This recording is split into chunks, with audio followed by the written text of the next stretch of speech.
और वैसे भी तुम्हारी एग्जाम नेक्स्ट ईयर जून में है, तो अभी से पढ़ाई का कौन टेंशन लेता है, मजे करो। Hey guys, this is Apeksha and welcome back to my channel medic next. अभी आप लोगों में से बहुत सारे बच्चों के मुझे मैसेजेस आ रहे थे कि दीदी फर्स्ट ईयर पर वीडियो बनाओ, फर्स्ट ईयर के इंपॉर्टेंट टॉपिक्स बताओ।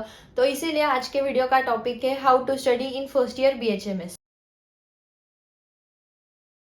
और अभी वीडियो में आगे बढ़ने से पहले मैं आपको बता दूं कि मैंने टेलीग्राम का चैनल ओपन कर लिया है। अगर आपको प्रीवियस ईयर्स क्वेश्चन पेपर्स चाहिए हो, नोट्स चाहिए हो, जो नोट्स मैं आपको वीडियो से बताती हूँ वो चाहिए हो, और बुक के डॉक्यूमेंट्स वगैरह भी चाहिए हो, तो आप उस चैनल पर मुझे फॉलो कर सकते हो। So let's start the video. भी जो चीज़ें मैं आपको इस वीडियो में बताने नहीं वाली हूँ वो है कि important topics, weightage for each topic और पेपर पैटर्न। बिकॉज आपका पेपर पैटर्न अभी तक कंफर्म ही नहीं हुआ है, और वैसे भी तुम्हारी एग्जाम नेक्स्ट ईयर जून में है, तो अभी से पढ़ाई का कौन टेंशन लेता है, मजे करो।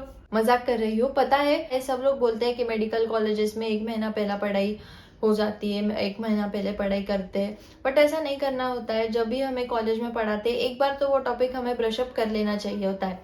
एंड अपार्ट फ्रॉम दिस, जब आपका पेपर पैटर्न रिलीज हो जाएगा, कंफर्म हो जाएगा, तब मैं आपको इन इम्पोर्टेंट टॉपिक्स, वेटेज वगैरह इन टॉपिक्स पर भी वीडियो बना दूंगी। Now coming to the topic, अभी सबसे पहले इज हाउ टू स्टडी। तो फर्स्ट ईयर में आने के बाद आप लोगों ने 1st to 12th में जैसी पढ़ाई करी थी यहाँ वैसी बिल्कुल नहीं होती। मेडिकल कॉलेजेस में इतनी बड़ी बड़ी बुक्स होती है, तो सबसे पहला तो बच्चे ये कंफ्यूजन में होता है कि स्टार्ट कहाँ से करें। अभी जब मैं भी फर्स्ट ईयर में आई थी तो मुझे भी यही समझ में नहीं आता था कि आखिर पढ़ूँ तो पढ़ूँ क्या, पूरा चैप्टर पढ़ना है कि चैप्टर में से इम्पोर्टेंट टॉपिक्स पढ़ने हैं। तो नहीं, हमें पूरे चैप्टर्स नहीं पढ़ने होते, और वैसे भी हमारे में इतना सब एक साथ याद रखने की कैपेसिटी नहीं होती है। और दूसरा मतलब पढ़ते पढ़ते नींद आ जाती है। तो हर एक चैप्टर में इंपॉर्टेंट टॉपिक्स और इम्पोर्टेंट पॉइंट्स होते हैं, तो हमें एटलीस्ट स्टार्टिंग में तो भी इम्पोर्टेंट टॉपिक से ही स्टार्ट करना चाहिए।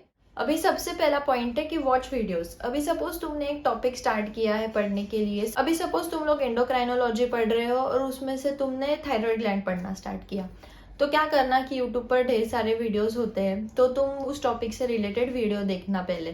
तो क्या होता है, वीडियो देखने से क्लैरिटी आ जाती है थोड़ी, और फिर उसके बाद आप लोग बुक्स में से रिफर कर सकते हो। अभी बुक से याद आया, बुक से रिलेटेड भी बहुत लोगों को डाउट होते हैं कि कौन सी बुक रिफर करनी चाहिए। अभी एक ही सब्जेक्ट में मल्टीपल ऑथर्स की बुक होती है, तो हमें समझ में नहीं आता कि कौन से ऑथर को फॉलो करें। तो मेरी मानो तो स्टार्टिंग में जिस ऑथर की लैंग्वेज हमें सूट हो, मतलब जिस ऑथर की लैंग्वेज हमें समझ में आए, वही पढ़नी चाहिए। अभी सपोज फिजियोलॉजी में गाइटन और सेम्ब्यूलिंगम दोनों है, तो कैसा है कि गाइटन की लैंग्वेज जो है वो स्टार्टिंग में समझने के लिए थोड़ी हार्ड जाती है, और सेम्ब्यूलिंगम की इजी जाती है। तो आप लोग क्या कर सकते हो कि मतलब स्टार्टिंग में तो सेम्ब्यूलिंगम में से ही पढ़ना, क्योंकि उसकी लैंग्वेज थोड़ी आसान होने के कारण आपको वो टॉपिक समझ में आ जाएगा। एंड देन एक बार आपको पढ़ाई की टेक्निक समझ गई तो फिर आप दोनों ऑथर्स साइड बाय साइड पढ़ सकते हो।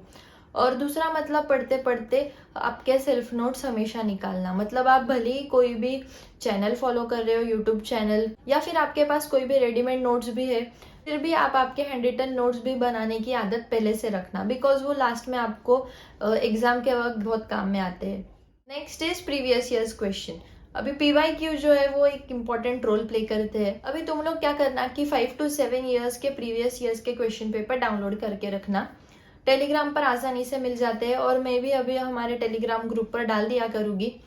तो उसमें से क्या होता है कि तुम्हें इंपॉर्टेंट टॉपिक्स कौन से है वो पता चलता है, और तुम एनालाइज कर सकते हो। तो कौन सा क्वेश्चन कितने बार पूछे गया है और कौन सा क्वेश्चन ईजी है, वो तुम लोग भी एनालाइज कर सकते हो। और नेक्स्ट है स्टडी अकॉर्डिंग टू वेटेज।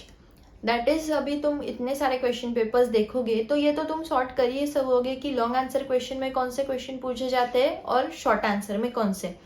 अभी कभी कभी यूनिवर्सिटी वाले क्या करते हैं कि लॉन्ग आंसर वाले क्वेश्चन शॉर्ट आंसर में पूछ लेते हैं, तो इसमें हमें हमारा जो डेटा है वो थोड़ा कम और डिटेल्ड फॉर्म में लिखना होता है। और कभी कभी उल्टा कर देते हैं कि शॉर्ट आंसर वाले क्वेश्चन लॉन्ग आंसर में पूछ लेते हैं। तो इसमें जो हमारा शॉर्ट आंसर का डेटा हमने प्रिपेयर किया होता है वो हमें इलेबरेट करके लॉन्ग आंसर के लिए लिखना पड़ता है। अभी आई गेस कि तुम लोगों के बैच से तुम लोगों को तो ऑप्शन भी नहीं है दोनों क्वेश्चंस के बीच में, तो तुम्हें तो हर एक टॉपिक बहुत अच्छे से प्रिपेयर करना होगा, क्योंकि कोई ऑप्शन ही नहीं है, इसीलिए जो एग्जामिनर ने पूछा है वो तो तुम्हें लिखना ही होगा। नाउ नेक्स्ट है seek help from your seniors. अब मेडिकल कॉलेजेस में सीनियर्स तुम्हारे सेवियर्स होते हैं। तुम लोग तुम्हारे सीनियर से जो जो इम्पोर्टेंट टॉपिक्स है तुम्हारे यूनिवर्सिटी में वो पूछ सकते हो, और फिर उसी के हिसाब से पढ़ाई स्टार्ट कर देना। Now moving to approach towards individual subjects. अभी सबसे पहले अबाउट एनाटॉमी। अभी एक गांठ बांध लेना कि anatomy is equal to diagrams.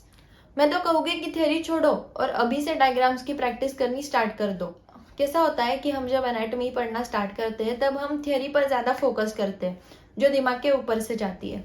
तो ऐसे में जब हम डायग्राम्स ड्रॉ करते हैं ना, तब क्या होता है कि हमें उस पार्ट के पोजीशंस अच्छे से समझती है, that is lateral, medial, anterior, posterior. ये हमें अच्छे से समझ में भी आता है और ये हमें याद रहता है। तो जब हमें डायग्राम याद रहती है तो हम वही पेपर में भी लिख सकते हैं, आंसर में भी लिख सकते हैं।